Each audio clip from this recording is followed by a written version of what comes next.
Welcome to the थियो study hub. मेरा नाम है शिवानी असवाल। अब आज करेंगे बेटा आपका यूनिट 3 का पार्ट बी, जिसमें पढ़ना है आपको न्याय। वैश्विक न्याय क्या है। बेसिकली बेटा इसमें आपको जस्टिस के बारे में देखना है कि न्याय क्या है। ठीक है, कि किसी प्रकार का अन्याय ना हो, कोई भेदभाव ना हो, व्यक्ति अपना अच्छे ढंग से रह सके। ये सारी चीज न्याय में आती है, इसको सबका देखना है। और पढ़ना किनका है हमको? दो लोगों का। एक होगा आपके प्लेटो, दूसरे अरस्तु। इन दोनों के हिसाब से न्याय क्या है वो देखना है। ठीक है, स्टार्ट करेंगे। पहले एक बार न्याय क्या है ये एक डेफिनेशन कर लेते हैं कि न्याय क्या है। न्याय एक ऐसी अवधारणा है जिसके माध्यम से समाज में समानता और एकता के मूल्य के साथ साथ व्यक्ति की गरिमा को स्थापित करने का प्रयास किया जाता है। क्या करते हैं इसके अंदर? व्यक्ति की जो गरिमा है, उसकी डिग्निटी है, उसको स्थापित करते हैं। न्याय हो, समानता हो, समाज में सब इक्वली बराबर होकर रहें। ठीक है, ये सारी चीजें न्याय में होती है। जैसे लोकतंत्र, हमारे यहाँ पे लोकतंत्र है। न्याय और लोकतंत्र क्या है? एक ही सिक्के के दो पहलू हैं कि जहां जहां लोकतंत्र होगा वहां न्याय होगा, क्योंकि हमें पांचों मौलिक अधिकार मिलेंगे। छठा में मौलिक अधिकारों का उपचार का अधिकार मिलेगा। ये सारी चीजें क्या आएंगी? इसमें आएंगी। ठीक है, वही सामाजिक न्याय की आशय एक ऐसी सामाजिक व्यवस्था पर जोर देने से है जो समाज के विभिन्न वर्गों के लिए सावधानीपूर्ण अधिकार एवं सुरक्षा उपलब्ध कराती है। क्या? अधिकार प्लस सुरक्षा उपलब्ध करवा रही है। जो भी व्यवस्थाएं वो क्या कहलाएंगी? न्यायपूर्ण। ठीक है, न्याय माने एक तरीके से आपका अच्छा जीवन और आपके सारे अधिकार। ठीक है, जीवन जीने के व्यक्ति का जो अच्छा अधिकार है। अब कौन आ रहे? प्लेटो। प्लेटो के हिसाब से पढ़ना। प्लेटो का न्याय का सिद्धांत आपको देखना है, जिसमें प्लेटो क्या बोल रहे हैं कि सब इंसान ना अपने कर्तव्य का अगर पालन कर ले, जो भी इनके कर्तव्य, हमारा कर्तव्य क्या है कि हमें किसी और को नुकसान नहीं करना। हमारा काम क्या? अपने आप को ग्रो करना। हमें अच्छे से पढ़ाई करें, अपनी नौकरी करें, अपना घर परिवार ठीक रखें, किसी और का बुरा नहीं करना। ये क्या हो गया? हमारा कर्तव्य कि हमारे देश के प्रति कर्तव्य है। हम अपने देश के खिलाफ ना बोले, किसी को मारे ना, जो हमारा कानून है उसको फॉलो करें, हम माने, हमारे जो जितने भी कानून है उसको उल्लंघन ना करें हम। तो ये कि धर्म का पालन कर ले हम अपने, जो हमारे धर्म कह रहा है कि दूसरों को दान दो, कुछ का गलत मत करो, बुरा मत बोलो, कुछ गलत नहीं करना आपको। ये सारी चीजें धर्म सिखाता है। धर्म प्लस कर्तव्य को जो मान लेगा ना जहां जहां, वहां क्या हो जाएगा? न्याय, प्लेटो के हिसाब से। उसने क्या बोला न्याय के लिए कि ना तीन टाइप के लोग होते हैं, तीन प्रकार के होते हैं। एक होता है राजा, जो सबसे ऊपर है। दूसरा कौन होगा? सैनिक, जो उस पूरे साम्राज्य की रक्षा करेगा। तीसरे कौन होगा? उत्पादक वाले। उत्पादक क्या? जो सामान बनाएंगे, जैसे खेती हो गया, खाने पीने का सामान हो गया, कपड़े वगैरह हो गए, जो सारा काम करेंगे, बिजनेस वाले सारे। ये सारे अगर मिलके सब सब सारे तीनों प्रकार के लोग मिलके अपना कर्तव्य ढंग से कर लेना, अपने धर्म का पालन कर ले, कुछ गलत ना करे, कर्तव्य निभा ले, वहां हो जाएगा न्याय। के राजा न्यायपूर्ण, सारे डिसीजन न्यायपूर्ण ले रहा, कुछ गलत नहीं कर रहा। सैनिक न्यायपूर्ण अपना सारा काम करे, राज्य को सेव करके रख रहे हैं। उत्पादक वाले सारे जितने भी लोग कार्य में आ रहे हैं ना, कार्यपालिका वाले, वो सब अच्छे से काम कर रहे हैं। क्या कर रहे हैं? सब मिलकर न्यायपूर्ण व्यवस्था चलाएंगे। तो क्या क्या बन जाएगा? न्याय। उसको क्या कहा जाएगा? न्याय। प्लेटो के दर्शन में न्याय सिद्धांत का एक महत्वपूर्ण स्थान है। क्या बोल रहा है? प्लेटो ने जो जो बातें बोली उसमें सबसे ज्यादा इंपॉर्टेंट है उसके दर्शन में न्याय वाला सिद्धांत भी रखा गया। ठीक है, प्लेटो की पुस्तक, बुक का नाम याद रखना बेटा, द रिपब्लिक। इन्होंने बुक लिखी है द रिपब्लिक में मुख्य केंद्र बिंदु न्याय की खोज एवं उसका स्थान निर्धारण है। जो इनकी बुक है उसमें मेन चीज न्याय पे ही बोला गया। द रिपब्लिक, रिपब्लिक क्या होता है? जो हमारा रिपब्लिक देश है, जैसे हम है रिपब्लिक है, हम सारे आजाद है, गणतंत्र है ना हमारा देश। तो एक राज्य को गणतंत्र होने के लिए बेटा सबसे ज्यादा अगर इंपॉर्टेंट कोई चीज है तो वो न्याय ही है। जहां न्याय नहीं है वहां गणतंत्र नहीं है, वहां लोकतंत्र नहीं है। जहां जहां न्याय होगा वहां ये दो चीजें देखी जाएंगी, गणतंत्र राज्य होगा, लोकतंत्र राज्य होगा। जहां क्या है? जनता की मानी जाएगी, जहां जहां जनता की सुनी जाती है वहां अच्छा एक न्यायपूर्ण समाज बना हुआ होता है। ठीक है, प्लेटो की रचना का उपशीर्षक न्याय संबंध है। ठीक है, क्या है? न्याय संबंध इनकी बुक का उपशीर्षक है। इससे स्पष्ट होता है कि प्लेटो के दर्शन में न्याय पर, सिद्धांत पर कितना महत्व दिया गया है। न्याय के लिए बहुत इन्होंने वो बात की है। ठीक है, प्लेटो के अनुसार न्याय मानव आत्मा के जीवन की अवस्था में और मानव स्वभाव की प्रकृति का भाव है। प्लेटो का व्यक्तित्व न्याय का संदर्भ में मानते हैं कि मानव आत्मा के तीन मुख्य तत्व है। इन्होंने क्या बोले? मानव आत्मा के तीन मुख्य तत्व है। पहला क्या है? तृष्णा। ठीक है, तृष्णा, साहस व विवेक। साहस माने हिम्मत, तृष्णा माने उसकी इच्छा, जो हमारी इच्छाएं होती है ना वो। विवेक माने उसकी समझ, जो हमारा दिमाग से हम समझ होती है ना कि ये बहुत विवेकशील बंदा है, बहुत समझदार इंसान है, वैसे। ठीक है, व्यक्ति की आत्मा के तीनों गुणों को सामंजस्य ही न्याय। अगर ये तीनों चीजें आपकी हो गई ना बैलेंस, तो मतलब न्याय है। देखो इंसान की इच्छाएं बहुत ज्यादा होती हैं, अब वो अपनी इच्छाओं को पूरा करने के लिए दूसरों को मार रहा है, चोरी कर रहा है, तो ये सब तो गलत है। न्याय कब है? जब अपनी इच्छाओं को कंट्रोल कर ले। वो हिम्मत, अगर साहस वगैरह, तो उसको कंट्रोल में रखे, अपनी समझ, अपने विवेक को अपने कंट्रोल में अगर रख लिया ना उसने, तो क्या कहला जाएगा? न्याय। इन तीनों में अगर आपने कंट्रोल बनाया तो ये भी न्याय। ठीक है, ये सारी बातें किसने बोली? प्लेटो ने। प्लेटो के हिसाब से अगर मानव अपनी इच्छाओं पे काबू कर ले, इन तीनों चीजों पे काबू कर ले, तो वो क्या बन जाएगा? जाएगा, न्यायपूर्ण समाज बन जाएगा, क्योंकि सब काबू कर लेंगे। अगर सबने कंट्रोल कर लिया तो क्या बनेगा, न्यायपूर्ण समाज बन जाएगा। ठीक है, न्याय को उसने ऐसे बताया। इन 3 तत्वों को प्राधान्यता के अनुसार समाज में 3 वर्ग, दार्शनिक, शासन वर्ग और सैनिक वर्ग, जो मैंने अभी पहले बताया था ना आपको, दार्शनिक सबसे ऊपर है, जो शासक वर्ग विवेक वाले, और सैनिक वर्ग साहस वाले।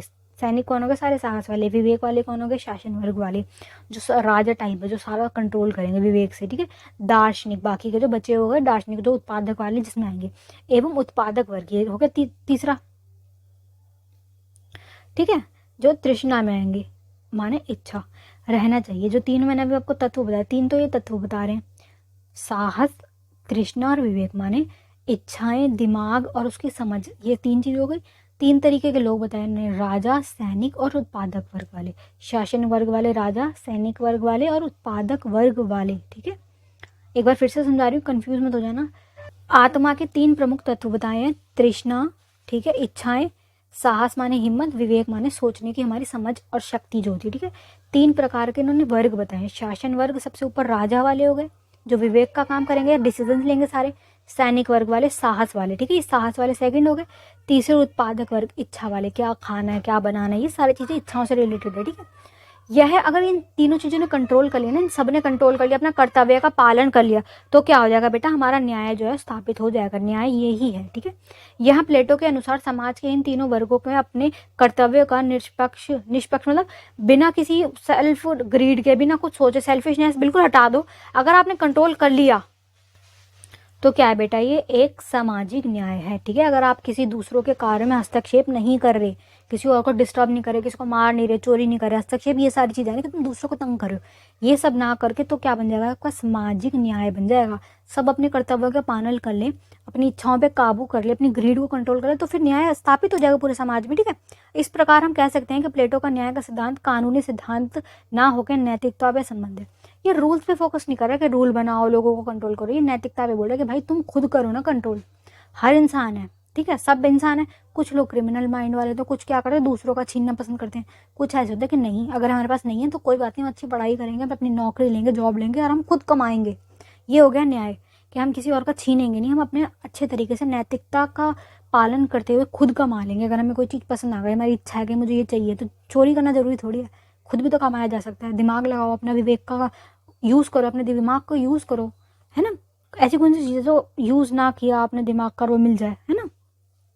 तो क्या प्लेटो के अनुसार न्याय का अर्थ मनुष्य अपने उन सभी कर्तव्यों को पूरी ईमानदारी से पालन करे। आपके कर्तव्य बनते हैं दूसरों को परेशान नहीं करना, दूसरों के कार्यों में हस्तक्षेप नहीं करना, किसी और का छीनना नहीं है। तुम्हारे ये सारे कर्तव्य हैं, अपने आप को ग्रो करो, ये भी आपका कर्तव्य है कि अपने आप को ग्रो तो करो। पढ़ाई करो अच्छे से, आपको जो जिस चीज में इंटरेस्ट है वो करो। सिर्फ मैं ये नहीं बोल रही कि पढ़ाई से ही सब कुछ होगा, फ्रीलांस के काम में कर लो, आप कोई भी काम कर लो, पार्लर का कर लो, मेकअप आर्टिस्ट का कर लो, इतने सारे काम है, कुछ भी कर लो, बस ये कि अपने आप को ग्रो करना है आपको, जिनका पालन समाज के प्रयोजन की दृष्टि से किया जाना आवश्यक है। समाज का अगर आप चाह रहे हो अच्छा समाज बने, तो इनका पालन करना जरूरी है। व्यक्ति का प्रयोजन अनुसार समाज एवं राज्य के लिए जिन कर्तव्यों का धर्म का निर्धारण करते हैं, उन्हें यथार्थ पालन करना ही न्याय है। जो भी हमारे कर्तव्य, जो हमारा धर्म बोल रहा है ना, उनका पालन अगर कर लिए तो क्या है, वो न्याय है। ये किन्होंने बोला, प्लेटो ने। प्लेटो के हिसाब से ये था। अब आएगी बात अरस्तु की, कि अरस्तु ने क्या बोला, इनके हिसाब से अलग है।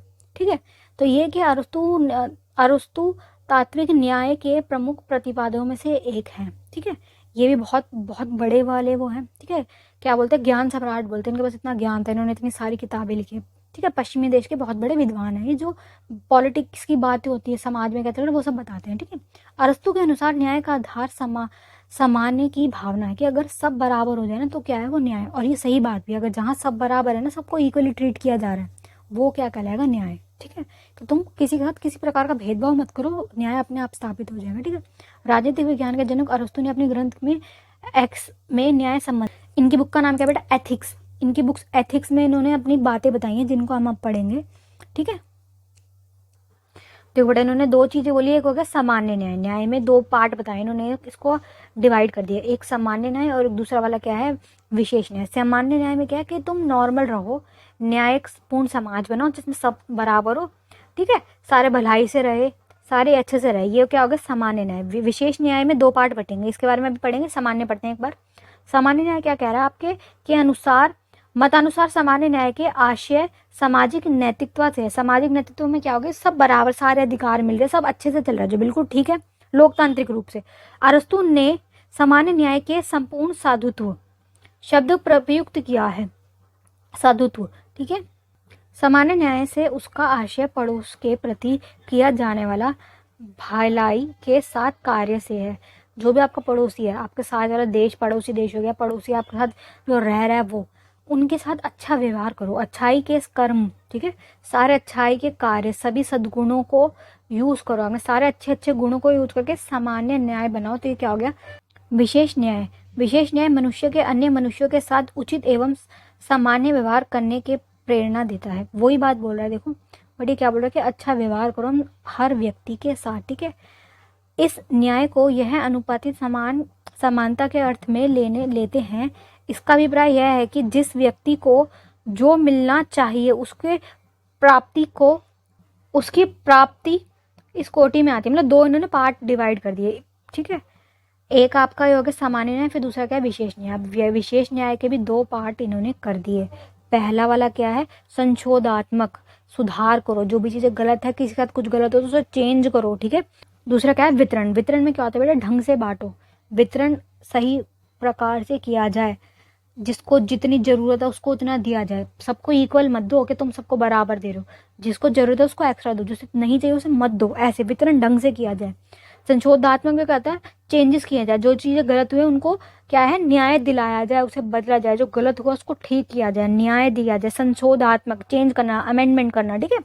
संशोधात्मक न्याय का मुख्य उद्देश्य नागरिकों के परस्पर संबंधों को, नियमों को और नियंत्रण करना है, जो भी इनके रिलेशन वगैरह उनको कंट्रोल करके राज्य के विभिन्न सदस्यों के पारस्परिक संबंधों में उत्पन्न होने वाले दोषों को ठीक करना है। जो भी गलत चीजें ना, दोष हो रहे हैं, जो भी गलत गलत चीजें उनको चेंज करो, संशोधन करो। संशोधन न्याय का भी दो प्रकार है, अब इसके दो प्रकार बता दिए, ऐच्छिक और अनैच्छिक। यह विभिन्न संधि और समझौतों के द्वारा एक व्यक्ति दूसरे व्यक्ति से करता है। इन्हें उल्लंघन करने का न्यायालय ठीक करता है। एक व्यक्ति दूसरे व्यक्ति का ऐच्छिक, अपनी मर्जी से हम खुद सोच रहे हैं और समझ रहे हैं कि हमें किसी सामने वाले का गलत नहीं करना है, हमने खुद सोचा है, अगर हमने उल्लंघन किया तो न्यायालय से ठीक करेगा। मान लो मैंने किसी के साथ गलत कर दिया, देखो मेरा उदाहरण मिल दो, मैं कभी किसी का गलत नहीं करती, किसी और का, कोई बच्चा है XYZ, कोई बच्चा ले लो, उसने साथ में वाले बच्चे के साथ गलत कर दिया, अब वो क्या है, न्यायपालिका उसको ठीक करेगा, जो भी उसने गलत किया उसके साथ उसको उसकी सजा न्यायपालिका दे देगी। पर क्या है, ऐच्छिक न्याय में क्या है, हम खुद अपनी मर्जी से डिसाइड करते हैं कि हम किसी और का गलत नहीं करेंगे, चाहे अभी हम अपनी मर्जी से हम डिसाइड कर रहे हो, चाहे हम न्यायालय के डर से डिसाइड कर रहे हो, पर ये कि हम इसमें ऐच्छिक अपनी मर्जी से करते हैं, सोचते हैं कि नहीं यार अगर मैंने कुछ गलत किया तो मुझे न्यायालय में जाना पड़ जाएगा, मुझे पुलिस पकड़ के ले जाएगी, फिर केस चलेगा बहुत लंबा, तो हमें अपनी मर्जी से जो डिसाइड करें, ये हो गया ऐच्छिक न्याय, जिसमें सुधार किया जाता है, ठीक है। अनैच्छिक क्या है, जबरदस्ती के उसके ऊपर तुम फोर्स से उसको ये वाली चीज़ करवाओ कि नहीं भाई तू गलती कर ही नहीं सकता, ये अलाउड ही नहीं है, चोरी करना, हानि पहुंचाना, किसी को कष्ट देना, मारना काटना, मर्डर वगैरह अलाउड नहीं है, तो ये क्या हो गया, अनैच्छिक। जब कोई नागरिक किसी दूसरे को हानि या कष्ट पहुंचाने का प्रयास करता है तो राज्य पीड़ित व्यक्ति को सुनवाई करता है, जो भी जिसके साथ गलत हुआ उसके लिए करेंगे, जो भी आपका विक्टिम है उसको सुनवाई करता है, तो दोषी को दंड करता है, क्या है, जबरदस्ती उसको पकड़ के निकाल के लाएंगे, उसने अपनी मर्जी से तो किया नहीं, जो ये न्याय की भावना उसने खुद नहीं रखी, उसने कर दिया कुछ गलत, अब ऐच्छिक तो रहा नहीं, अब आएगा न्यायपालिका वाला, अब आएगा अनैच्छिक वाला टॉपिक, अब न्यायपालिका उसको क्या देगी, दंड। तो अरस्तु ने संशोधात्मक न्याय के द्वारा राज्य की सामंजस्यपूर्ण स्थापना को बताया है, जो नागरिकों के गलत आचरण को कारण बिगड़ जाती है। इसने क्या बताया, देखो अब ध्यान से देखो, एक तो हो गया आपका सामान्य न्याय, सब इक्वली रहें, कोई गलत ना करे, सबको अधिकार मिले, सब अच्छे से रहें।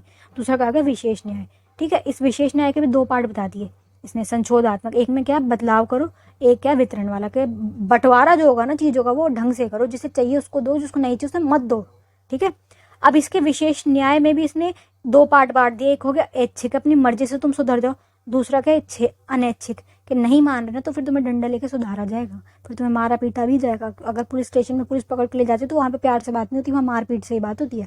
तो ये इसके हो गए दो पार्ट, इसके ना नोट्स बना लो, कंफ्यूज मत हो जाना। न्याय के कितने प्रकार बताए इन्होंने, दो, फिर इस दो के सेकंड वाले के भी दो हैं, ठीक है।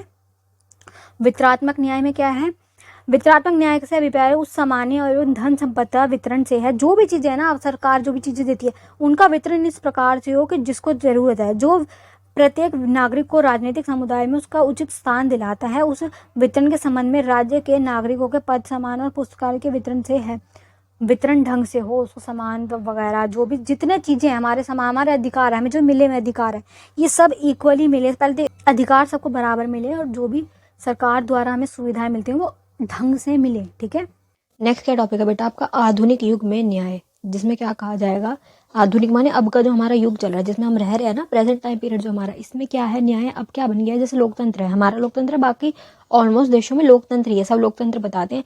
कुछ एक आधा चुनिंदा देशों में क्या चल रहा है, तानाशाही चल रही है, ये राज शासन चल रहा है, जैसे नॉर्थ कोरिया वालों का हो गया, ऐसे सैनिक शासन चल रहा है, पाकिस्तान का ले लो उदाहरण, ऐसे कहीं कहीं थोड़ी थोड़ी जगहों पे ये भी, लेकिन मोस्टली क्या है, लोकतंत्र ही। अब लोकतंत्र जो है हमारा, उसमें कैसा न्याय चलता है, अधिकतम लोगों का अधिकार सुख। इसका मतलब क्या है बेटा, एग्जाम्पल लो, 100 बंदे हैं, ठीक है, 100 लोग हैं टोटल, मान लो हमारा एक देश है उसमें 100 लोग रहते हैं, 100 में से 90 लोग जो कह रहे हैं ना उसको सही माना जाएगा, जो बचे 10 लोग जो अल्पसंख्यक है उनकी बात को नहीं रखा जाएगा, क्योंकि वो 10 है, जो बहुमत ने कह दिया वो माना जाएगा। ऐसे ही हमारे देश में होता है। हमारे देश में टोटल कितने लोग हैं, 135 प्लस करोड़ लोग हैं, है ना, 135 प्लस करोड़ है। तो ये कि अब इसमें से सबसे ज्यादा जो लोग चाहेंगे वो होगा, ठीक है, मतलब क्या कह रहे हैं कि संख्या देखकर, संख्या के आधार पर न्याय देखा जाएगा, जो बहुमत कह रही है, जो मोस्टली लोग जो कह रहे हैं वो माना जाएगा कि हाँ ये न्याय है, जो इनकी बात है वो रखा जाएगा, जिसको कह रहे हैं happiness, greatest happiness of the greatest number, जो सबसे बड़ी संख्या वाले कह रहे हैं उसको माना जाएगा। तो अब ये कौन है, जॉन स्टुअर्ट मिल, इन्होंने क्या बोला है इस टाइम पीरियड में, टाइम पीरियड देख लो, कि मनुष्य अपने लिए सुरक्षा की कामना करता है, मनुष्य क्या चाहता है कि वो सुरक्षित रहे, ठीक है, जैसे अभी मैंने बनाया था ना कि 90 लोग एक तरफ है और 10 लोग एक तरफ है, बात किनकी सुनी जाएगी, 90 वालों की। ये क्या, आधुनिक युग का न्याय है। तो ये क्या है, इसलिए वह ऐसे नैतिकत्व नियम स्वीकार कर लेता है जिसमें दूसरे भी वैसे ही सुरक्षित अनुभव करते हैं। तो ये जो बचे हुए 10 लोग हैं ना बेटा, ये क्या करेंगे, ये इनमें शामिल हो जाएंगे खुद से ही, क्योंकि देखो ये 90 लोगों का ग्रुप जो है हमारा, आधे देश का 90% जो पार्ट है, 90% लोग जो कह रहे हैं वो क्या मांगेंगे, सुरक्षा, सेवाएं, सारी सुविधाएं, सारे अधिकार। तो ये जो 10 लोग हैं ये भी तो यही चाहते हैं, तो ये इसमें शामिल हो जाएंगे कि दूसरे लोग जैसे सुरक्षित रह रहे हैं ना, हम इनके जैसे मिलके इनमें शामिल होकर रह ले। तो क्या है, ऐसे एक न्यायपूर्ण व्यवस्था बन जाती है, जो सबसे ज़्यादा लोग कह रहे हैं उनकी बात मान ली जाएगी, बाकी लोग जो है उनकी बात अगर ना भी मानी गई पर कोई बात नहीं, ये लोग इसमें शामिल हो जाते हैं बाद में। तो ये क्या बोल रहा है कि जो व्यक्ति है ना वो क्या करता है, सुरक्षा की कामना के लिए, सुरक्षा चाहता है, उसकी आस के लिए क्या करता है, बंदा नियम स्वीकार कर लेता है, जो रूल्स बने हुए हैं ना उसको स्वीकार कर लेता है, जिसमें दूसरे भी वैसे ही सुरक्षित अनुभव कर सकते हैं, ठीक है। अतः उपयोगिता ही न्याय की अवधारणा का मूल मंत्र है, ठीक है। समकालीन समय में न्याय के संबंध में ऐसे सिद्धांत को स्वीकार किया जाता है जिसमें निर्धारित जीवन में सामाजिक, आर्थिक, राजनीतिक यथार्थ के इर्द गिर्द किया जाता है। मतलब ये सामाजिक समानता हो, आर्थिक समानता हो, राजनीतिक समानता हो, तीनों चारों प्रकार की, धार्मिक स्वतंत्रता भी, सब कुछ इसमें क्या है, समानता दे दी गई अगर आपको, तो क्या हो जाएगा वो न्याय, ठीक है। आधुनिक न्याय इस आधार पर चलता है। अब देखो न्याय क्या है, ये पढ़ लिया, न्याय होता क्या है, जस्टिस क्या है, प्लेटो के हिसाब से पढ़ लिया, अरस्तु के हिसाब से पढ़ लिया, दोनों का इंपॉर्टेंट है, दोनों पढ़ लिए कि दोनों के हिसाब से न्याय क्या है, ठीक है। अब पढ़ेंगे आपका वैश्विक न्याय के विश्व जो हमारा ये है वर्ल्ड है, इसके हिसाब से न्याय क्या है, वैश्विक रूप से न्याय क्या है, वैश्विक न्याय। अब इसमें क्या है बेटा, 5 बेटा तत्व बताए गए हैं कि आपका वैश्विक जो न्याय है उसमें 5 पार्टों में इन्होंने डिवाइड किया। 5 पार्ट क्या है इनके, राष्ट्रवाद, यथार्थवाद, विशिष्टतावाद, विश्व बंधुत्वता। बंधुत्वता क्या होती है बेटा, कि हम सारे मिलजुल कर एक साथ बंध के रहेंगे, आपस में लड़ेंगे नहीं, बंधुत्वता, भाईचारे की भावना रख के रहेंगे। एवं राज्यों की समाज परंपरा, जो इनके राज्यों की सब परंपरा वगैरह उसको ही माना जाएगा। तो इनको पांचों को एक एक करके पढ़ेंगे। सबसे पहले प्रथम में क्या बोला, राष्ट्रवाद वाला जो है, इसमें क्या कहा जा रहा है कि राष्ट्रवाद वह भावना का आरंभ से ही सहमति रहती है जिसमें राष्ट्र के अंदर, एक देश है उसके अंदर एवं बाहर नैतिक कर्तव्यों में क्या अंतर होना, उदाहरणात्मक स्वरूप किसी राज्य विशेष के निवासियों को ही उस राज्य के कल्याणकारी लाभ प्राप्त होते हैं। एक देश है उसके अंदर जितने लोग रह रहे हैं उसके जितनी भी सुविधाएं वगैरह उस लोगों के लिए ही होंगी ना, ठीक है। इसी प्रकार राज्य के दुखी नागरिकों की मदद करना राज्य नेतृत्व कर्तव्य होता है। अब जो इस राज्य में लोग रह रहे हैं, अगर वो दुखी है, परेशान है, गरीबी से वो है, इलाज नहीं मिल रहा उनको, बीमार है, तो इन सब का हर चीज़ की देखभाल करना भी किसका काम है? राज्य का। राज्य का क्या है? कर्तव्य है। अगर वो अपने देश की गरीब जनता का कल्याण कर रहा है, कल्याण के लिए काम कर रहा है, तो क्या ये कहलाएगा? ये बेटा एक प्रकार का न्याय, कि आप न्याय कर रहे हो। जो लोग अमीर है सिर्फ उनके तो नहीं देख रहे तुम, जो लोग गरीब है, जो पिछड़ा वर्ग है, उसके लिए तुम ध्यान दे रहे हो, ठीक है। परंतु वितरणात्मक न्याय का मुद्दा देश के अंदर निवासियों के संदर्भ में ही होता है, ठीक है। वितरणात्मक न्याय क्या बेटा? कि आप वितरण जो है, डिस्ट्रीब्यूशन जो है, सही प्रकार से व ढंग से करे, ठीक है। ये वाला मुद्दा देश के निवासियों तक ही होता है, कि अपने देश में तो तुम चीज़ों का वितरण करोगे, बाहर थोड़ी ना करोगे। कि सुख सुविधाएं, जो अधिकार है, ये हर चीज़ का ये जो वितरण है सिर्फ अपने देश तक ही सीमित होता है। एक बात इन्होंने क्या बोली है? कि कल्याण किया जाए जो गरीब जनता उनका, ठीक है, जो दुखी लोग हैं उनका कल्याण किया जाए, ये वाली बात बोली। दूसरा वितरणात्मक न्याय पे बोला इन्होंने, कि इसके अंदर मेन बात वितरणात्मक न्याय पे आती है कि साफ सुविधाएं दो किनको, तो जिन्हें ज़्यादा ज़रूरत है। किस आधार पे वितरण होगा? जिनको ज़्यादा ज़रूरत है, एक्स्ट्रा नीड जिसको, उसको एक्स्ट्रा मिल जाए, ठीक है। और जिनको ज़रूरत नहीं उन्हें मत दो, उन्हें वो क्या ही करेंगे आपकी, उनको पैसों की या अलग अलग परियोजनाओं की, अलग अलग जितने भी ये सुख सुविधाओं के लिए लोगों के लिए निकाले जाते हैं, जैसे अनाज दे रहे हैं, कपड़ा दे रहे हैं, या पैसे दे रहे हैं, पेंशन दे रहे हैं, ये सब चीज़ें अमीरों को चाहिए थोड़ी, उनके पास बेहिसाब पैसा, उन्हें क्या जरूरत है इन सब चीज़ों की। जिनको जरूरत है उनको दे दो, ठीक है। इक्वल मत करो आप, जिनको ज़्यादा चाहिए उन्हें ज़्यादा दो। इसे बोला जाता है न्यायपूर्ण समानता, कि न्याय को देखते हुए समानता रखी गई। दूसरा क्या है बेटा आपका? कि मार्गेथाउ, कैल्शियम, वॉल्स जैसे, मतलब ये अलग अलग कौन है? विचारक है, पश्चिमी देशों के विचारक है, हमारे यहाँ के नहीं है ये तीनों। इन विचारों के हिसाब से क्या है? यथार्थवादियों का मत है, ये यथार्थवादियों का मत है कि वैश्विक न्याय जैसी कोई धारणा नहीं है। ये क्या बोले कि नहीं भाई ऐसा कुछ है ही नहीं, न्याय वगैरह कुछ है ही नहीं। यथार्थवादी जो रियलिटी की बात कर, जो सच है, ठीक है, नैतिकता वगैरह पे नहीं जाएंगे, सच पे जाएंगे, क्या सच है। तो ये बोले कि वैश्विक न्याय जैसी ना कोई चीज़ नहीं है। वर्तमान युग में राज्य एक अच्छा नायक है। कैसा है? नायक कौन होता है? एक होता है राजा, नायक को राजा ही कहा जाता है, कि एक राजा है, अच्छा राजा, जो सदैव ही अपने हितों की सुरक्षा करता है। हर देश को क्या चाहिए? कि अपना हित देखे, अपना स्वार्थ देखे, अपने देश को देखे, है ना। ये बात तो सच है, ये सही में बोल रहा है कि हर देश अपने स्वार्थ को देखे, कि हमारा कहाँ फायदा है, ठीक है, कल्याणकारी लाभ प्राप्त होते हैं। इसी कारण राज्य की दुखी नागरिक, जो भी पिछड़ी हुई जनता है, दुखी नागरिक को क्या कहा जाएगा? जो गरीब वाले, ST SC तबके वाले, सारे पिछड़े हुए जितने भी हैं, उन सब के लिए क्या है? मदद करना राज्य का नेतृत्व कर्तव्य होता है। ये भी वही वाली बात बोल रहा है कि आप मदद करो, कल्याण करें राज्य के लिए। सेकंड क्या है बेटा आपका? मार्गेथाउ, कैनल, वॉल्स, ये कौन है? सारे तीनों पश्चिमी देश के विचारक हैं, हमारे यहाँ के नहीं है। जैसे यथार्थवादियों का मत है कि वैश्विक न्याय जैसी कोई धारणा नहीं है। इन्होंने क्या बोला? कि वैश्विक न्याय, ये सब जो बातें बोल रहे हैं ना, ऐसा कुछ है नहीं, ठीक है।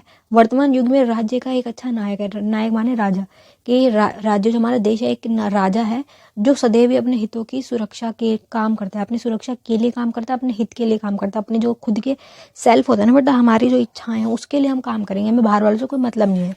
नैतिकता वगैरह जो बातें बोली जा रही है इससे हमें कोई मतलब नहीं, हमें अपने देश की बात करनी है। थर्ड वाले क्या बोल रहे हैं बेटा? कि अगर, क्योंकि क्या बोल रहे हैं कि हर राज्य के समाज में अपने अपने मापदंड है, हर राज्य के अलग अलग तरीके का रहने का। हमारे यहाँ पे जैसे है, जैसे हमारी जो सिचुएशन है, हमारा जैसे कंट्रोल है, हमारे देश की जो व्यवस्था है, वैसी पाकिस्तान की थोड़ी है, सबके अलग अलग है। तो ये बोलो कि अलग अलग मापदंड है सबके, और उनके अंदर रहने वाले निवासियों के प्रति बाध्यता होती है। मतलब जो हमारे रूल्स रेगुलेशन है बेटा, हर देश के अलग है, ये बोल रहा है। तो अब ये कि अगर कोई देश ढिलाई छोड़ रहा है, कोई देश क्या कर रहा है? ढिलाई बरतते हैं देश के अंदर, अपने जो समुदाय के लोग हैं उनके साथ सीमाएं, जो हमारे रूल्स होते हैं उसको तुम तोड़ रहे हो, खुद ही तोड़ रहे हो, ढिलाई तुम बरत रहे हो, तो क्या होगा फिर? बेरोजगारी, अशिक्षा, स्वास्थ्य, परिवहन, आवास पर दबाव पड़ता है। अगर तुम रूल्स खराब करोगे तो ये सारी चीज़ों की समस्या आएंगी, जिसके परिणाम स्वरूप क्या होगा? फिर आएगा अलगाववाद। लोग बेरोजगार बैठे हुए, उनके पास पैसा नहीं है, तो क्या होगा? बेरोजगार लोग क्या करेंगे? आग ही लगाएंगे ना। तो जो आग लगाते हैं वो अलगाववादी कहलाते हैं। अलगाववादी, कट्टरवाद, ठीक है। एवं जन कल्याण के अवरुद्ध, कि जो भी जन कल्याण के लिए अवरुद्ध आते हैं ना, बीच बीच में रोड़े आते हैं, कि अगर तुम कल्याण करना चाह रहे हो, उसके बीच में जो हडल्स आएंगे, वो सब चीज़ों की प्रक्रियाएं गंभीर समस्या के रूप में सामने आने लगती है। अब ये जो समस्याएं, ये सब मिलकर क्या करेंगी?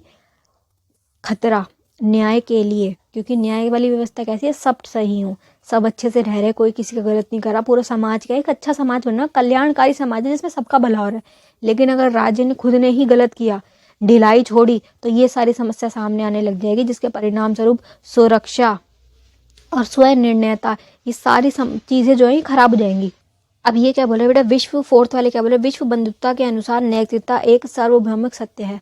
नैतिकता जो है आपकी, ठीक है, सारी अच्छी चीज़ें करनी है, आपको दूसरे का बुरा नहीं करना। नैतिकता जो कह रही है उसका क्या है, सार्वभौमिक सत्य है। ये क्या है, सार्वभौमिक, सबसे बड़ा सच है। सभी लोग परस्पर साथी संबंध होने के कारण ही नहीं, बल्कि एक मानव होने के आधार पर भी व्यापक न्याय का अवधारणा के अंतर्गत आते हैं। देखो, चाहे तुम ये मत बोलो कि हम बहुत अच्छे वो हैं, हम मानेंगे चीज़ों को, लेकिन तुम हो तो इंसान ना। और जिस देश के खिलाफ तुम लड़ रहे हो वहाँ भी इंसान ही तो रह रहे हैं। जैसे हमारे घर परिवार है वैसे उनके घर परिवार है, लड़ने की क्या जरूरत है। तो अगर ये इसको मान के आप इस आधार पे भी रहो, तब भी क्या है, बंधुत्व की भावना बनी रहेगी कि हम सब भाई भाई, हम लोग इंसान है, वो भी इंसान है, हम भी इंसान है। तो लड़ाई मत करो। अगर लड़ाई नहीं होगी तो फिर न्याय स्थापित होगा। ठीक है, लास्ट आपका बचा हुआ है फिफ्थ क्या बोल रहा है बेटा, जॉन रॉल्स की बात हो रही है। रॉल्स कौन है, जॉन रॉल्स, बड़े विद्वान है ये, ठीक है। इनके बारे में बहुत सारी बार बात पढ़ चुके हैं हम, ठीक है। 1st से 6 सेमेस्टर में चल रहे हो ना, 1 to 5 में आप बहुत बार जॉन रॉल्स की बात आई चुकी है। जो इनका बुक है ना, द थ्योरी ऑफ जस्टिस, उसमें इन्होंने क्या है, जस्टिस के बारे में बहुत बात की है। तो इनके हिसाब से बता रहे हैं 5वें में क्या बोल रहे हैं कि इसके अंतर्गत उन्होंने कहा है कि विभिन्न देशों के प्रतिनिधियों द्वारा एक ऐसी व्यवस्था का चयन किया जाए जिसमें किसी को यह ज्ञान नहीं हो कि वे किसका प्रतिनिधित्व कर रहे हैं। दूसरे शब्दों में, निर्णय अभिज्ञता के आधार पर लिया जाएगा। निर्णय ऐसा बंदा ले जिसको ये ना पता हो कि हम किसके लिए निर्णय ले रहे हैं। मतलब देखो, कंफ्यूज मत हो, ये हमारा क्या बेटा, एक विश्व है, हमारा वर्ल्ड मान लो इसको। एक ऐसी सरकार हो जो निर्णय ले और ये ना उसको पता हो कि हम ये किसके लिए ले रहे हैं, बस वो इस आधार पर निर्णय ले कि ये इंसान मानव होने के नाते सही है, ये गलत नहीं करेगा। लोगों के पक्ष में जो निर्णय लिए जाएं, ठीक है। क्या बोल रहा है, एक बार फिर से रीडिंग कर लेते हैं इसकी, सुनने में डिफिकल्ट लग रहा होगा। क्या बोल रहा है कि उन्होंने कहा कि विभिन्न देशों के प्रतिनिधित्व द्वारा, विभिन्न देशों के अलग अलग सबके एक एक प्रतिनिधित्व आ गया, एक ऐसी व्यवस्था का चयन किया जाए जिसमें किसी को यह ज्ञात ना हो, किसी को ये ना पता हो कि वो किसका प्रतिनिधित्व कर रहे हैं। अलग अलग लीडर्स आएंगे, उनको ये नहीं पता हम किसके साइड से करेंगे, बस उनका काम क्या है, डिसीजन लेना। डिसीजन कैसे लेंगे, जनता के पक्ष में, जो सभी के लिए हो। दूसरे शब्दों में दोबारा ही बता रहे हैं, निर्णय अनभिज्ञता के आधार पर लिया जाएगा। उसको नहीं पता होगा कि वो किसके लिए निर्णय ले रहा है, बस मानवता को देख के, सही देख के लिया जाएगा। क्योंकि देखो, जब अपना लोग खड़े हों, अपने खुद के देश के हों, अपने खुद के घर पर लोग, तो ना इंसान बायस हो जाता है। लेकिन जब उसको यही नहीं पता होगा कि डिसीजन किसके लिए, फिर क्या ही बायसनेस करेगा, वो कैसे डिसीजन लेगा, मानवता के आधार पर, ये सही है ये गलत है, ऐसे डिसीजन होंगे। ये काट की अंतर्राष्ट्रीय नैतिकता पर समर्थन करते हैं। किस बात पे बोलते हैं, ये सबसे ज़्यादा पक्ष किस पे लेते हैं, अंतर्राष्ट्रीय नैतिकता पे। सबको ढंग से रहना चाहिए, नैतिकता पे रहो, कि टॉलरेंस रखो कि हमारा जैसे देश है, सामने वाला भी देश है, उसके ऊपर हमला मत करो। अगर वो गरीब है तो तुम उस पर हमला थोड़ी ना कर दोगे कि अपनी मनमानी कर रहे हो, अपने आप को ग्रो करने के लिए कुछ भी करो, ऐसे मत करो। नैतिकता पे रहो, जिसमें क्या है बेटा, मुख्य कर्तव्य क्या आएगा, हर देश का क्या बोल रहे हैं कि संधियों का पालन करना। संधि क्या होती है, एक देश ने दूसरे देश से संधि कर ली कि हम हाथ मिला रहे हैं, हम लड़ाई नहीं करेंगे, जो भी विवाद का टॉपिक है हम मिलके बैठ के सॉल्व कर लेंगे, लड़ने की जरूरत नहीं है। ठीक है, तो ये सारी चीज़ों पे क्या है, इनका पालन करो।